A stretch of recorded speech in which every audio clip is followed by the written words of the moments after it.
변잡는 주님의 사랑과 거룩한 보혈의 공로를 우리가 찬양을 합시다.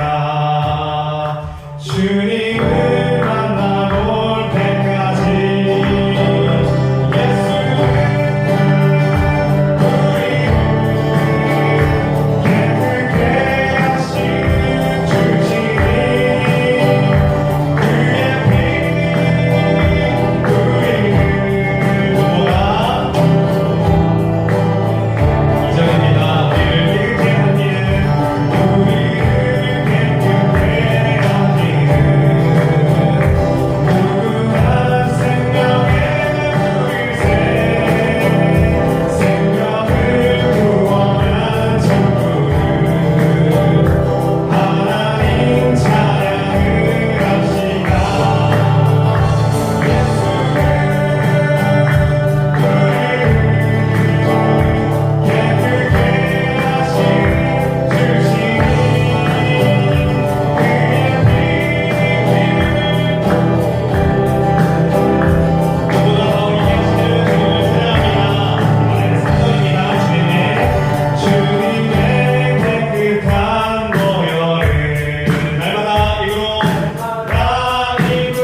드리겠습니다.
이 시간 함께 예배를 위하여 기도하시고 6월 3일에 있을 지방선거를 위하여서 기도해 주시고 이스라엘과 이란과의 전쟁, 우크라이나와 러시아와의 전쟁 가운데 하나님 함께하여 주셔서 상처받고 고통받는 사람들 사이에도 그리스도의 사랑과 하나님을 알아가는 귀한 시간이 되어줄 수 있도록 위해서 기도해 주시기 부탁드립니다. 함께 합심하여 주여 외치시고 기도하겠습니다. 주여 하나님 아버지 감사합니다. 주여 우리에게 하여 주시고 오늘 아버지 하나님의 말씀을 상고하기 전에 하나님 아버지 앞에 먼저 기도할 수 있도록 도와주심을 감사합니다. 기도합니다. 하나님 3일간도 하나님을 지켜주시고 보호하여 주셨습니다. 하나님의 은혜 가운데 우리를 거하게 하셨습니다. 오늘 은혜 감사함으로 또 하나님 앞에 나아옵니다. 하나님 찬양함으로 하나님 앞에 나아갑니다. 귀한 청년들이 또 아버지 하나님 중학생들이 하나님 앞에 나와 예배합니다. 예배하며 또 나아가는 성모님 또 자녀들을 축복하시고 복되게 하셔서 이 시간 아버지 하나님 우리가 하나님 앞에 설 때마다 하나님의 은혜를 경험하는 우리의 시간이 되게 해주시길 원하오니 성령님 이 시간 우리의 모든 참여하는 모든 성도들 가운데 임자여 주시고 함께하여 주시기를 소망합니다. 특별히 하나님 전쟁을 아버지를 겪고 있는 이스라엘과 이란을 위하여 기도합니다. 하나님 여러분과 우리 하나님 교통 중에 있습니다. 공중에 있습니다. 하나님 치료받아야 될 사람들이 많이 있습니다. 아버지 관심을 받아야 될 사람들도 있습니다. 오랜 시간 동안 문제하고 있는 우크라이나와 아버지 러시아 가운데 하나님 수많은 사람들이 아버지 인명 피해를 당하고 어려움을 당하고 있는 가운데 아버지 현장의 끝이 보이지 않는 아버지 어둠 속에 있습니다. 주여 국제의 문제를 풀어주셔서 역사하여 주시고 회복되게 하옵소서. 63지방 선거를 앞두고 있는 대한민국을 아시는 하나님 이제 아버지 하나님 선거를 앞두고 있습니다. 하나님의 선거를 통하여서 더욱 안정적인 아버지 하나님 대한민국 되어지길 원합니다. 하나님의 아버지 하나님 간섭하여 주시고 인도하여 주셔서 기초단체장들 아버지 하나님 영광이한 아버지 하나님 이대들 아버지 하나님을 선거로 하는 국회의원들 시의원들 의원들을 아버지 하나님 기억하여 주시고 하나님 아버지 하나님 도우셔서 하나님 아버지 영원 선거가 앞으로 또 민주주의를 인도하게 하는 귀한 교회로 성령님 도와주시옵소서. 인도하시옵소서. 역사하시옵소서. 이제도 하나님 아버지 기도합니다. 하나님 앞에 간구하고 나아갑니다. 오늘도 하나님의 성령의 이끌림받아 하나님 아버지 함께 말씀 나누기를 원합니다. 주여 이 시간도 함께하여 주시고 인도하여 주시옵소서. 우리의 성도를 소리들이 함께해 주시고 현재의 상황과 삶 가운데 역사하여 주셔서 하나님 아버지 하나님이 아버지 하나님 인도하시는 하나님 아버지 동의하시는 삶들을 살아갈 수 있도록 도와주옵소서. 역사하시옵소서. 그렇게 모든 것을 부탁합니다.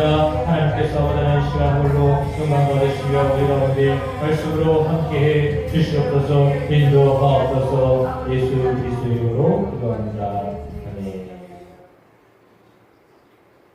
찬송가 함께 하겠습니다. 400 교회 소식 전해드리겠습니다. 옆에 분과 함께 인사하시겠습니다. 축복합니다. 축복합니다. 하나님의 위와 함께 하심을 믿습니다. 토요일날 연합 성회를 위하여서 준비 기도회가 홍대주교회에서 있겠습니다. 함께 참여하지 못하시더라도 새벽 기도 마치고 바로 있기 때문에 위해서 합심하여 또 기도해 주시기를 부탁드립니다. 연합 집회가 31일 주일 저녁부터 6월 1일, 2일, 3일 수요일 날 저녁까지 원누리교회에서 있겠습니다. 장하길 목사님, 강성 목사님 위해서 기도해 주시고 함께 참여하게 될 모든 동지방에 있는 교회 성도들이 큰 은혜를 받을 수 있도록 위해서 기도해 주시기를 부탁드립니다. 구역회를 임시구역회를 하고 태양광 설치에 대한 부분들을 하여서 어제 접수했습니다. 기도해 주시기를 부탁드립니다. 찬송가 함께 찬양하시겠습니다. 487장입니다.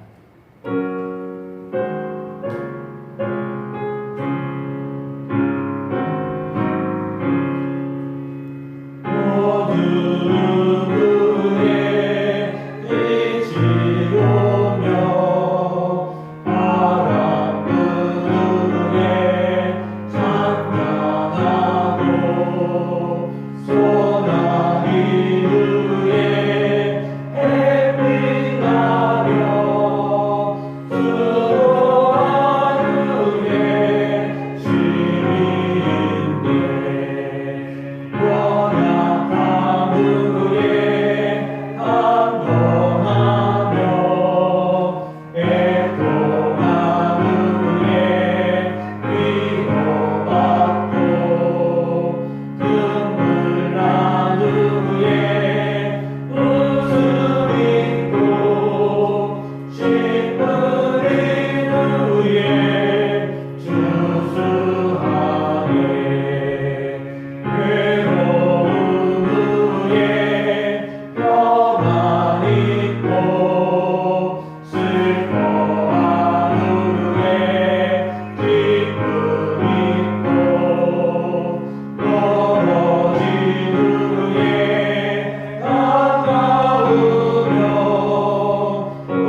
하나님의 말씀은 욥기 17장 1절 말씀입니다. 구약 777페이지 있습니다.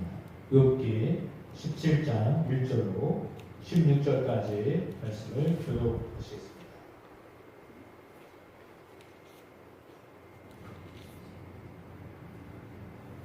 나의 기운이 쇠하였으며 나의 날이 다하였고 무덤이 나를 위하여 준비되었구나. 나를 조롱하는 자들이 나와 함께 있으므로 내 눈이 그들의 추도함을 항상 보는구나. 청하건대 나에게 담보물을 주소서. 나의 손을 잡아줄 자가 누구리이까? 주께서 그들의 마음을 가려 깨닫지 못하게 하셨사오니 그들을 높이지 마소서. 보상을 얻으려고 친구를 비난하는 자는 그의 자손들의 눈이 멀게 되리라. 하나님이 나를 백성의 성관과 하게 하시니 그들이 내 얼굴에 침을 흘리나. 내 눈은 근심 때문에 어두워지고 나의 온 지체는 그림자 같구나. 정직한 자는 이로 말미암아 놀라고 죄 없는 자는 경건하지 못한 자 때문에 눈을 내나니. 그러므로 의인은 그 길을 꾸준히 가고 손이 깨끗한 자는 점점 힘을 얻느니라. 너희는 모두 다시 보시라. 내가 너희 중에서 지혜를 찾을 수 없느냐. 나의 날이 지나갔고 내 계획, 내 마음의 소원이 다 끊어졌구나. 그들은 밤으로 낮을 삼고 빛 앞에서 눈이 가깝다 하구나. 내가 수월이 내 집이 되기를 희망하여 내 침상을 흑암에 펴놓음에 너에게 너는 내 아버지라. 너에게 너는 내 어머니 내 자매라 할지라도. 나의 희망이 어디 있으며 나의 희망을 누가 보겠느냐. 우리가 꿈 속에서 쉴 때에는 희망이 수월의 문으로 내려갈 뿐이니라. 오늘 말씀의 제목은 고난 중 걸어갈 길입니다.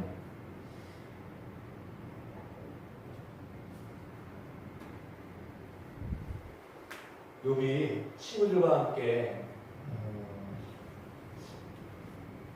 대화를 하는 가운데 오늘 본문의 가운데는 매우 지쳐있는 욥의 모습을 볼 수 있습니다. 세번역 성경의 1절을 이렇게 기록하고 있습니다. 기운도 없어지고 살 날도 얼마 남지 않고 무덤이 나를 기다리고 있구나. 이렇게 기록되어 있습니다. 기운도 없어지고 살 날도 얼마 남지 않았다. 무덤이 나를 기다리고 있다. 이것은 욥의 육체적인 상황이면서 동시에 매우 정신적으로 피폐해진 상태이다라고 하는 것을 알려주고 있습니다. 기운도 빠졌고 살날도 얼마 남지 않은 것 같고 무덤만 자신을 기다리고 있는 것 같다라고 하는 표현 속에서 욥이 얼마나 지금 육체와 몸이 정신이 힘든가를 알려주고 있는데 그의 주변에는 이전에 나와 있는 것처럼 조롱하는 무리들이 둘러싸고 있고 심하게 자신을 조롱하는 것 그런 상태에 있다라고 말하고 있습니다. 그래서 욥의 상태는 조롱하는 사람들 사이에 있다라고 말하고 있습니다. 아마도 친구들이 와서 이야기하는데 그 친구들의 말이 욥으로 하여금 조롱하는 소리로 들렸다라고 그렇게 해석해야 되겠습니다. 욥의 모습은 육체적으로 고통을 당하는 것과 더불어서 친구들이 자신을 이해하지 못하는 것에 대하여서 매우 힘들어하고 있음을 알려주고 있습니다. 그래서 그는 하나님을 붙잡고 있음을 재확인하고 있습니다. 17장 3절에 청하건대 나에게 담보물을 주소서 나의 손을 잡아줄 자가 누구리이까 주께서 그의 마음을 가려 깨닫지 못하게 하셨사오니 그들을 높이지 마소서. 보상을 얻으려고 친구를 비난하는 자는 그의 자손들의 눈이 멀게 되리라. 3절과 4절과 5절에 나와 있는 말씀은 하나님을 향하여 드리는 탄식입니다. 담보물을 나에게 허락해달라고 이야기합니다. 왜냐하면 이 말은 세번역 성경에는 이렇게 번역하였습니다. 주님께서 친히 내 보증이 되어 주십시오. 내 보증이 되실 분은 주님밖에는 아무도 없습니다. 보증을 서야 되는데 보증 설 만한 사람이 아무도 없어서 단지 주님만이 보증을 쓰셔야 되겠습니다. 라고 하는 그런 애절한 마음이 오늘 3절에 기록되어져 있습니다. 뿐만 아니라 4절에 보니까 주께서 그들의 마음을 가리어 깨닫지 못하게 하셨사오니 이렇게 되어 있습니다. 그러니까 그들이 욥의 모습을 보는데 욥의 육체적인 모습만 보고 있다라고 하는 거죠. 욥의 어떤 삶을 보지 아니하였고 욥의 현실, 지금 닥친 욥의 모습, 욥의 모습은 아무것도 없는 모습입니다. 재산도 다 날아갔죠. 자녀들도 다 죽었죠. 아내도 떠나갔죠. 혼자 있죠. 그리고 친구들도 욥을 전혀 이해를 못하고 있는 상황입니다. 그렇게 욥을 이해하지 못하는 상황을 욥은 뭐라고 오늘 기록하고 있느냐면 그들의 마음을 주님께서 가리우셨기 때문에 그들이 나의 현실을 깨닫지 못하였다 이렇게 말하고 있습니다. 그러니까 눈이 가려져서 알 수 없는 상황 속에 놓였기 때문에 지금 저는 혼자입니다 라고 하는 말이에요. 그리고는 6절에 하나님이 나를 백성의 속담거리가 되게 하시니 라고 했습니다. 4절, 6절 여기에 주어는 주님, 하나님이십니다. 주님과 하나님이 욥을 백성의 속담거리가 되게 하셨고 친구들의 눈을 가려서 깨닫지 못하게 하셨다 이렇게 말하고 있습니다. 그러니까 욥의 상황은 온통 하나님이 다 가리우신 상황이에요. 친구들의 눈을 멀게 하셨고 사람들의 눈도 멀게 하여서 마치 백성들에게 있어서 속담거리가 되게 하여 내 얼굴에 침을 뱉는다라고 하였습니다. 6절에 나와 있는 이 본문의 말씀은 우리가 누구를 떠오르게 합니까? 고난을 받는 예수 그리스도를 떠오르게 합니다. 예수님께서 십자가를 지셨을 때 아무도 이해를 못했습니다.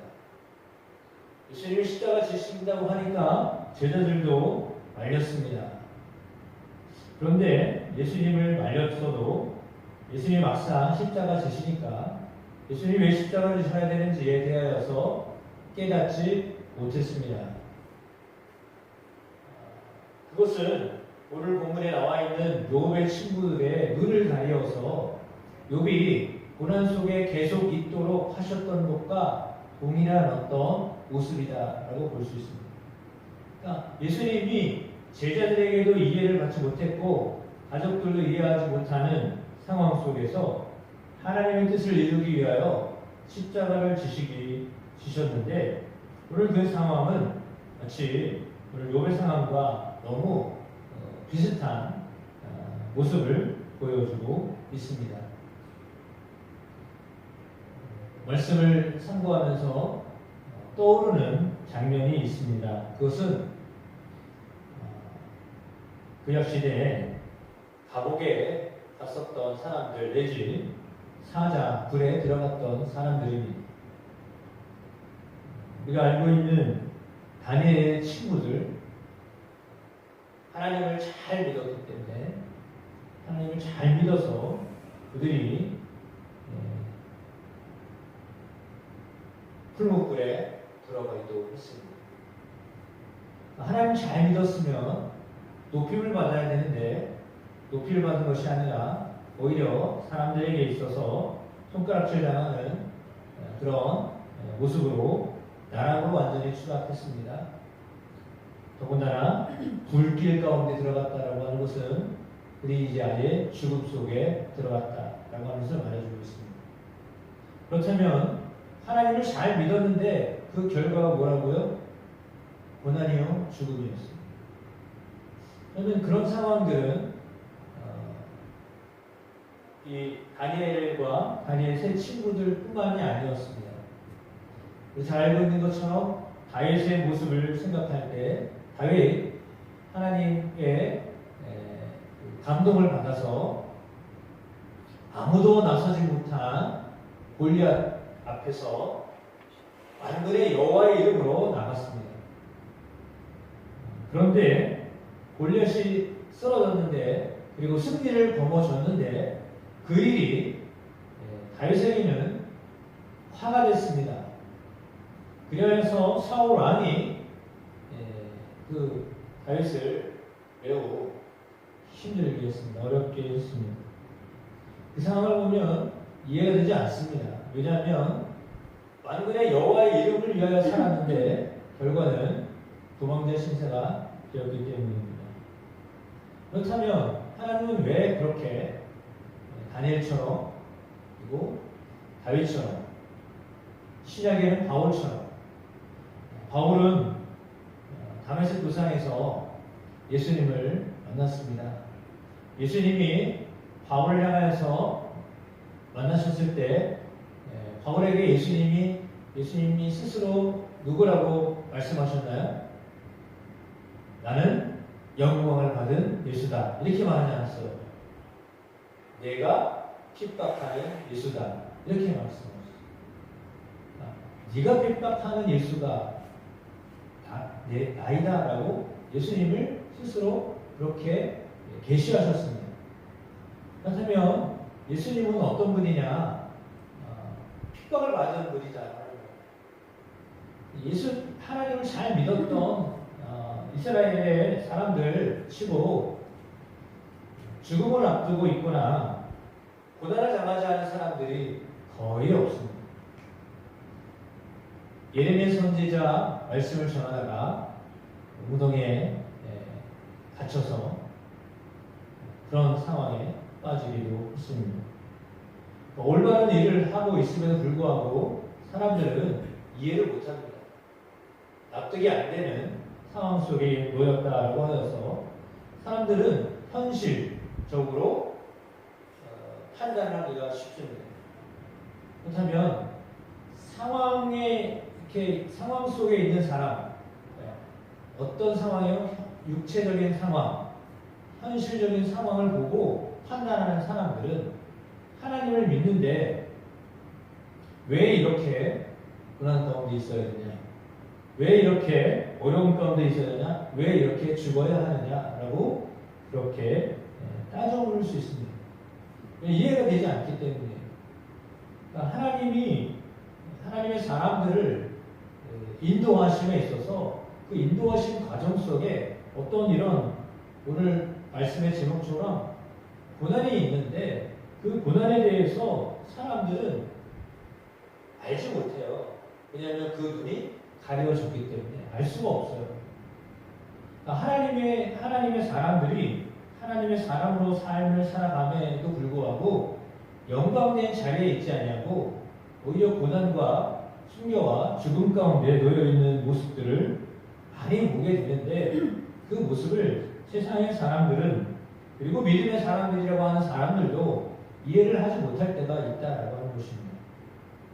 물론 우리는 예수 그리스도의 십자가를 당시의 제자들과 부모 그리고 옆에 있었던 사람들 아무도 이해를 못했습니다. 마찬가지로 때로는 사람들에게 이해받지 못하는 그런 현실과 상황 속에 놓이기도 하지만 그래서 욥은 결정하고 싶었던 것이 뭐냐면 나는 근심 때문에 어두워지고 내 온 지체가 그림자와 같습니다. 그러므로 11절 욥이 고백하고 있는 것처럼 나의 날이 지나갔고 내 계획, 내 마음의 소원이 다 끊어졌구나 라고 했습니다. 지나가고 소원이 다 끊어졌다. 붙잡을 게 없는 거예요. 욥의 경우는 아무것도 의지할 게 없는 겁니다. 도대체 뭘 붙잡을 게 하나도 없는 거죠. 그래서 하나님을 담보물로 삼고 싶었던 겁니다. 하나님 나에게 담보물 주십시오. 하나님 나의 보증인이 되어 주셔야 됩니다. 나는 세상적으로 붙잡을 게 하나도 없습니다. 그런데 오늘 그럼에도 불구하고 오늘 욥에게 하나님은 아무런 조치를 취하지 않고 계셔.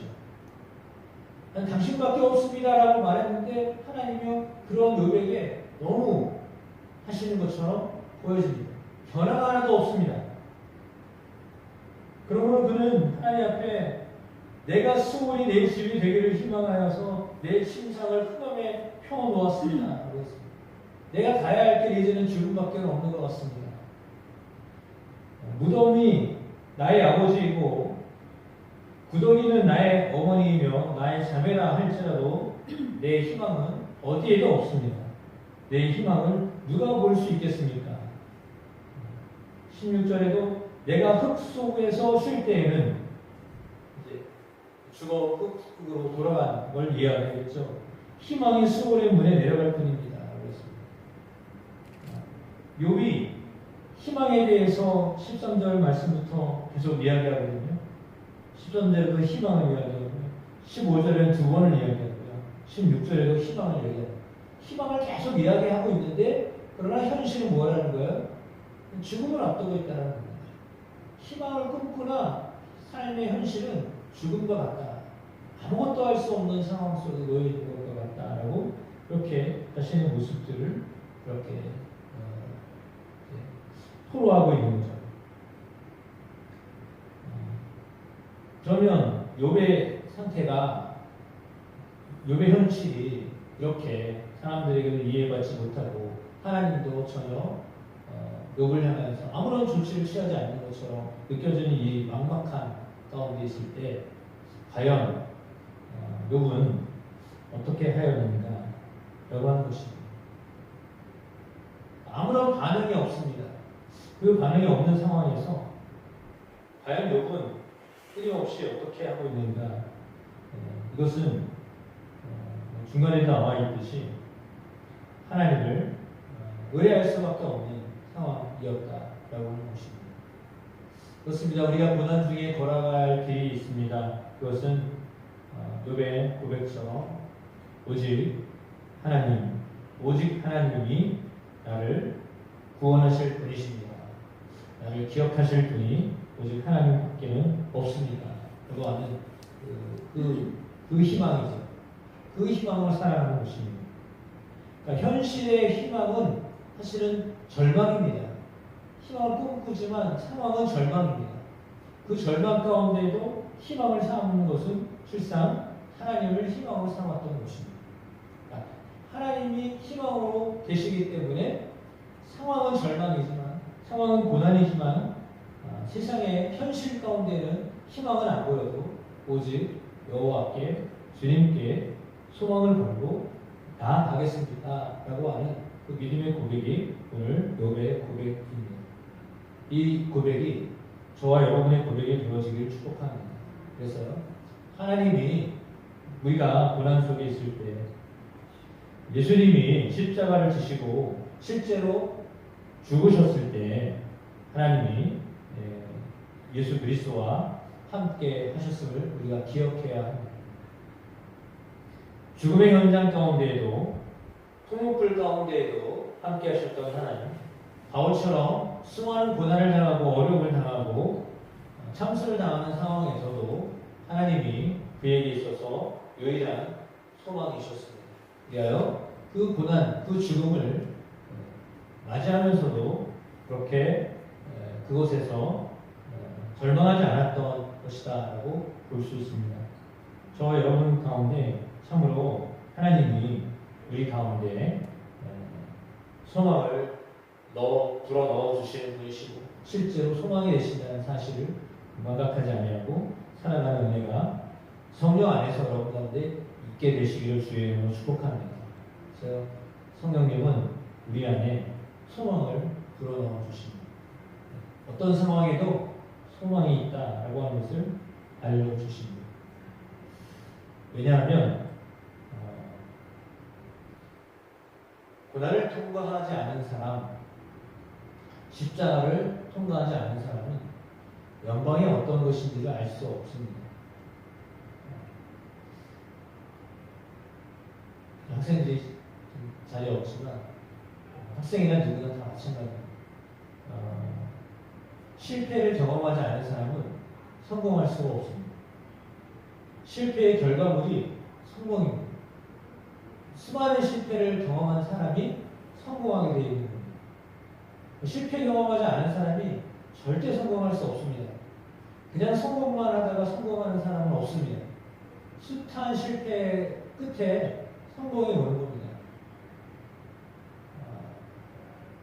엄청난 힘든 상황이 거치고 난 다음에야 영광된 자리가 준비되어지는 것이죠. 오늘 본문에 나와 있는 것처럼 그렇습니다. 무덤밖에 보이지 않았던 욥이었습니다. 희망이 보이지 않았던 상황이었습니다. 그러나 하나님을 붙잡고 있었기 때문에 하나님은 그의 상황이 이제 달라지게 하시는데 한참 지난 다음에서야 그 일들을 경험케 하셨던 것을 보게 됩니다. 따라서 우리의 상황이, 삶이 때로는 너무 껌껌하고 절망적인 것 같고 정말 무덤 앞에 서 있는 것 같은 그런 마음이어도 느낌이어도 오직 하나님께서 우리의 소망이 되셔서 우리로 하여금 이 어려운 국면들을 이겨내고 극복할 수 있도록 허락하여 주심을 믿습니다. 그리스도의 그 표상처럼 보여줬던 욥의 모습을 통하여 우리 안에도 예수님께서 우리 속에서 역사하고 계시다, 성령으로 역사하고 계시다라는 것을 놓치지 않냐고 믿음으로 나아가는 여러분의 삶이 되시길 주의 이름으로 축복합니다. 찬송가 539장 함께 찬양하시겠습니다.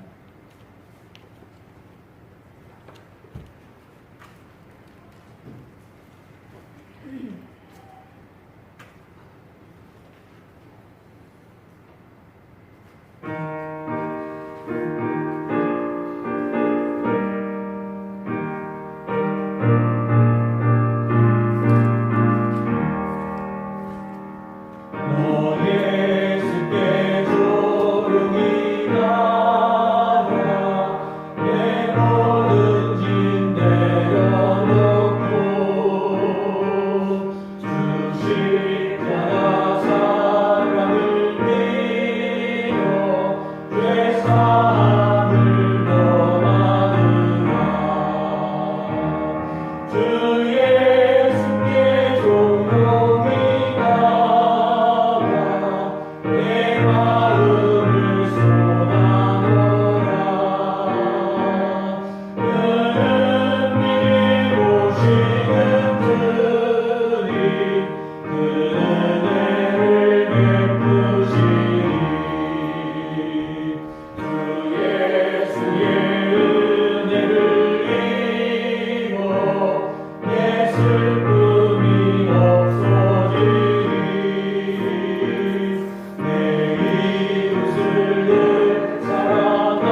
말씀을 선고하면서 함께 같이 기도하도록 하겠습니다.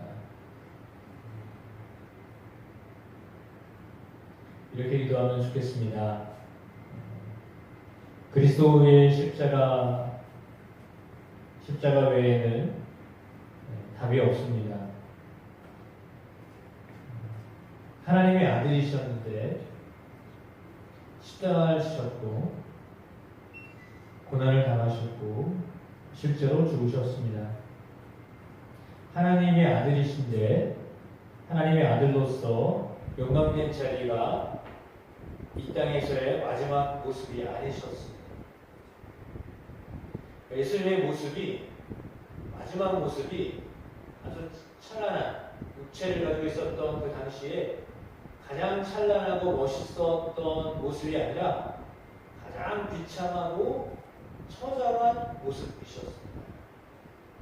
예수님의 그 현실은 우리가 생각하고 있는 영광된 모습이 아니에요. 왕의 자리의 모습이 아니라 저주받았던 모습이요, 부인당하였었던 모습이에요. 그런데 그것을 통하여 하나님이 하나님의 뜻을 이루셨어요. 이거는 참으로 신비입니다. 하나님의 섭리입니다. 때로 우리의 삶에 이게 끝이다, 이게 마지막이다라고 생각하는 그 자리에서 그때 하나님이 죽음을 통하여서 부활이 무엇인가를 알게 하셨고 영광이 무엇인가를 보게 하셨습니다. 우리 상황도 역시 마찬가지입니다. 지금 내 상황이 가장 최악의 상황이고 가장 안 좋은 상황이고 악한 상황이고 이해되지 못하는 절망 속에 있는데 거기서 하나님이 역사하시는 거예요. 가장 절망의 자리에서 가장 희망이 안 보이는 그 자리에서 하나님이 희망이다라고 하는 것을 계시하신 거예요. 그게 신앙의 신비예요. 그게 믿음의 사람들에게 보여주는 하나님의 놀라운 은혜예요. 여러분의 상황이 아주 좋아서 더 좋아지는 것이 아니라요. 가장 최악의 모습이에요. 가장 안 좋은 모습이에요. 가장 절망의 모습이에요. 근데 거기서 하나님이 하나님 되심을 보여주셔요.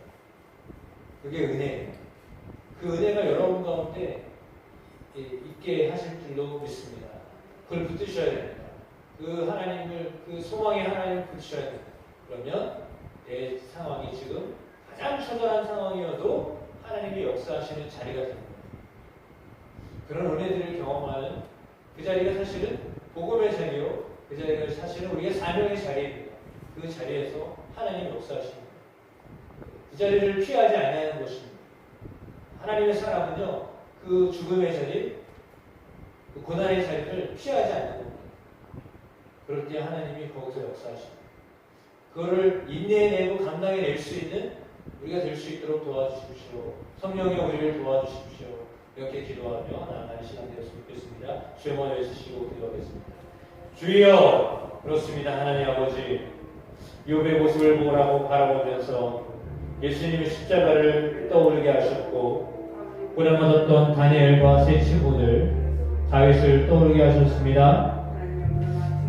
하나님 앞에서 범죄하지 아니하고자 애썼던 요셉의 모습이 아버지 하나님 이제 감옥이라고 하는 처절한 상황으로 나라로 떨어지는 모습으로 변화되었던 것을 기억합니다. 주님, 우리가 믿는다고 하면서 우리의 삶이 때로는 사람들이 이해하지 못하고 납득하지 못하고 내가 나 자신의 상황을 이해하지 못하는 상황에 놓이기도 합니다.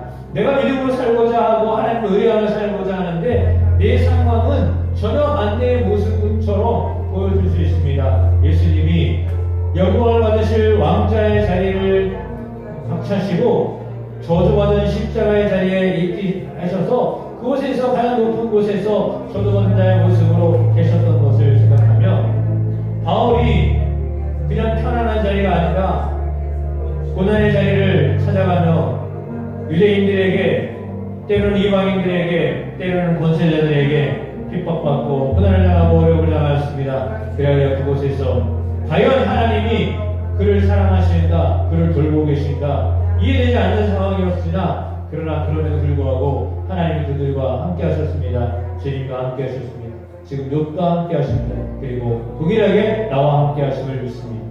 내 상황이 어떤 상황일지라도 그 상황 속에 하나님이 함께 하심을 믿습니다.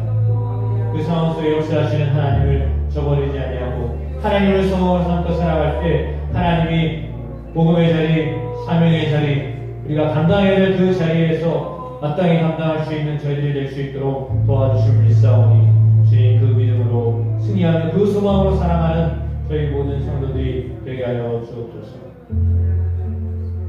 하나님 감사합니다. 욥기를 통하여 우리에게 은혜 베풀어 주시고 우리를 격려하시고 위로하여 주시는 하나님 감사합니다. 욥의 자리가 예수 그리스도의 십자가의 자리였고 하나님 우리의 상황이 또한 그런 자리임을 압니다. 그럼에도 불구하고 하나님 그들에게 하나님만이 소망이 되셨던 것처럼 오늘 우리에게도 오직 하나님이 우리의 소망이 되시고 그 소망 되신 하나님을 향해 나아갈 수 있도록 성령을 부어주셔서 우리가 성령 충만함 가운데 주님을 바라보며 나아갈 수 있도록 인도하심을 믿습니다.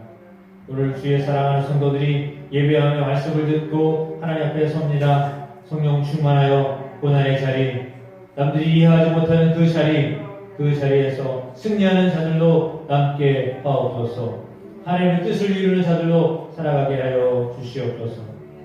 이제 우리 주님 예수 그리스도의 은혜와 아버지 하나님의 크신 사랑하심과 성령님의 놀라운 역사하심 오늘 욥처럼 예수님처럼 하나님 아버지를 소망으로 삼아 나아가기를 결단하며 성령 충만함 가운데 승리하는 삶을 살기로 다짐하는 주의 사랑하는 성도들 가운데 영원히 함께 하시기를 간절히 축원하옵나이다. 아멘.